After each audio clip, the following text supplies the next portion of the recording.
ಗುರುಭ್ಯೋ ನಮಃ. ನಮಸ್ಕಾರ ವೀಕ್ಷಕರೇ. ಇಂದಿನ ದೈವಶಕ್ತಿ ಕಾರ್ಯಕ್ರಮದಲ್ಲಿ ಮದುವೆ ವಿಳಂಬ ಆಗಲು ಕಾರಣ ಏನು ಎಂಬುದರ ಬಗ್ಗೆ ಮಾಹಿತಿಯನ್ನು ತಿಳಿಸ್ಕೊಡ್ತಾ ಇದ್ದೀವಿ. ಮುಖ್ಯವಾಗಿ ಮದುವೆ ವಿಳಂಬ ಆಗಲು ದೋಷಗಳನ್ನು ನೋಡ್ತೀವಿ ನಾವು. ಮನುಷ್ಯನ ಜಾತಕದಲ್ಲಿ ಯಾವ ದೋಷದಿಂದ ಮದುವೆ ವಿಳಂಬ ಆಗ್ತಾ ಇದೆ, ಹುಡುಗನ ಜಾತಕಲ್ಲಾಗಿರ್ಬೋದು, ಹುಡುಗಿನ ಜಾತಕ ಆಗಿರ್ಬೋದು, ಯಾವ ದೋಷಗಳು ಬಂದರೆ ಮದುವೆ ವಿಳಂಬ ಆಗಲಿಕ್ಕೆ ಕಾರಣ ಎಂಬುದ್ರ ಬಗ್ಗೆ ತಿಳಿಸ್ತಾ ಇದ್ದೀನಿ. ಮುಖ್ಯವಾಗಿ ಕುಜದೋಷ ಗ್ರಹದಿಂದ ಬರುವಂಥ ದೋಷ ಅದು. ಹಾಗೆಯೇ ಮಾಂಗಲ್ಯ ದೋಷ, ಮಾಂಗಲಿಕ ದೋಷ ಅಂತ ಹೇಳ್ತೀವಿ, ಅದು ಸ್ತ್ರೀಗೆ ಬರುವಂಥ ದೋಷಗಳು. ಸರ್ಪದೋಷ, ಕಾಳಸರ್ಪದೋಷ, ಪಿತೃದೋಷಗಳು, ಸ್ತ್ರೀ ದೋಷ. ಹಾಗೆಯೇ ಸನ್ಯಾಸಿ ಯೋಗ ಇದ್ದರೂ ಕೂಡ ಮದುವೆ ಕಾರ್ಯಕ್ಕೆ ವಿಳಂಬ ಆಗ್ತಾ ಇರುತ್ತೆ.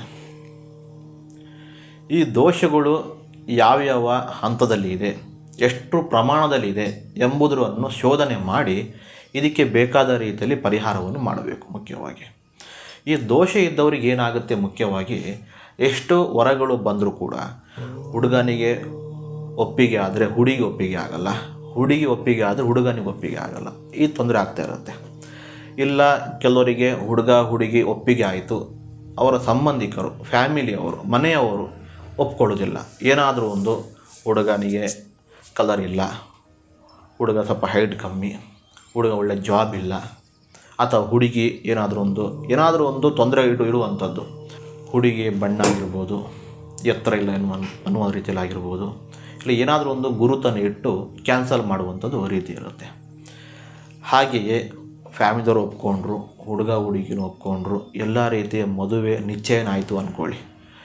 ನಿಶ್ಚಯ ಆಯ್ಕಿಂತ ಮುಂಚೆನೂ ಕ್ಯಾನ್ಸಲ್ ಆಗುವಂಥ ಸ್ಥಿತಿಗತಿನೂ ಇರುತ್ತೆ. ಅಥವಾ ನಿಶ್ಚಯ ಆದ ನಂತರ ಮದುವೆ ದಿವಸನೂ ಕೂಡ ಕ್ಯಾನ್ಸಲ್ ಆಗುವಂಥ ಕೆಲವು ಪರಿಸ್ಥಿತಿ ಕೂಡ ಇರುತ್ತೆ. ಈ ಥರ ಕೆಲವೊಂದು ಜೀವನ ನಡೆಯುತ್ತೆ. ಎಲ್ಲರ ಜೀವನ ಇದೇ ರೀತಿ ಆಗಲ್ಲ, ಅದು ಗ್ರಹಗಳ ಪ್ರಭಾವಳಿ ಮೇಲೆ ಡಿಪೆಂಡ್ ಆಗಿರುತ್ತೆ. ಹಾಗಾಗಿ ಕೆಲವರ ಜೀವನದಲ್ಲಿ ಈ ರೀತಿಯ ಕೆಲವು ಆಗಿದ್ದು ಸೂಚನೆಗಳು ನಿಮ್ಗೆ ಕಂಡಿರ್ಬೋದು, ಕೆಲವು ನೋಡಿರ್ಬೋದು ನೀವು. ಹಾಗಾಗಿ ಈ ದೋಷಗಳಿಂದ ಮುಖ್ಯವಾಗಿ ಈ ಥರ ಎಲ್ಲ ಸಮಸ್ಯೆಗಳು ಆಗ್ತಾ ಇರುತ್ತೆ. ಇನ್ನು ಎಲ್ಲ ರೀತಿಯಲ್ಲಿ ಒಪ್ಪಿಗೆ ಆದರೂ ಕೂಡ ಇನ್ನೊಂದು ರೀತಿಯಲ್ಲೂ ಕೂಡ ತಂದೆ ತಾಯಿಯರು ವೀಕ್ಷಣೆಯನ್ನು ಮಾಡ್ತಾರೆ. ಏನು ಮುಖ್ಯವಾಗಿ ಅಂದರೆ ಸಾಲಾವಳಿ ವೀಕ್ಷಣೆಯನ್ನು ಮಾಡ್ತಾರೆ.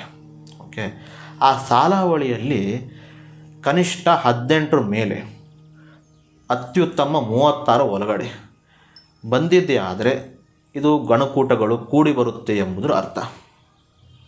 ವರ್ಣಕೂಟಗಳು, ಯೋನಿಕೂಟಗಳು, ನಾಡಿಕೂಟಗಳು, ಇದು ಎಲ್ಲ ರೀತಿಯ ಒಂದು ಸಾಲಾವಳಿ ಬಂದ್ರೇ ಈ ಮದುವೆ ಮಾಡಲಿಕ್ಕೆ ಉತ್ತಮ ಅಂತ ಹೇಳ್ಬೋದು.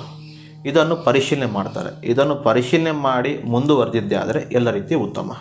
ಇದಕ್ಕೆ ಪರಿಹಾರ್ಥವಾಗಿ ಶಿವಪಾರ್ವತಿ ಹೋಮವನ್ನು ಮಾಡಿಸ್ಬೇಕಾಗತ್ತೆ. ಈ ಶಿವಪಾರ್ವತಿ ಹೋಮವನ್ನು ಮಾಡಿಸಿದ್ದೇ ಆದರೆ ನಿಮಗೆ ಇರುವಂಥ ಈ ದೋಷಗಳು, ಕುಜದೋಷ, ಸ್ತ್ರೀ ದೋಷಗಳು, ನಾನು ಮುಂಚೆ ಹೇಳಿರುವಂಥ ದೋಷ ಏನು ಲಿಸ್ಟ್ ಹೇಳಿದ್ದೀನೋ ಆ ದೋಷಗಳು ಸಂಪೂರ್ಣವಾಗಿ ಪರಿಹಾರವನ್ನು ಕಾಣುತ್ತೆ. ಈ ದೋಷದಿಂದ ಮುಕ್ತ ಹೊಂದು ಕೆಲವೇ ದಿನಗಳಲ್ಲಿ ಸಹ, ಕೆಲವು ತಿಂಗಳಲ್ಲಿ ಸಹ ಒಳ್ಳೆಯ ರೀತಿಯಿಂದ ವರಗಳು, ವಧುಗಳು ಬಂದು ನಿಮಗೆಲ್ಲ ರೀತಿಯ ಒಪ್ಪಿಗೆಯಾಗಿ ಶಾಸ್ತ್ರೋಕ್ತವಾಗಿ ಮದುವೆ ಕಾರ್ಯಾಗಿ ಮುಂದಿನ ಜೀವನದಲ್ಲೂ ಕೂಡ ನಿಮ್ಮ ದಾಂಪತ್ಯದಲ್ಲಿ ಸುಖಮ ಇರೋ ರೀತಿಯಲ್ಲಿ ಆಗುತ್ತೆ. ಈ ಪೂಜೆಯನ್ನು ಮಾಡಿಸಿ ಎಲ್ಲ ರೀತಿಯಿಂದ ನೆಮ್ಮದಿಯಿಂದ ಇರಿ. ಧನ್ಯವಾದಗಳು.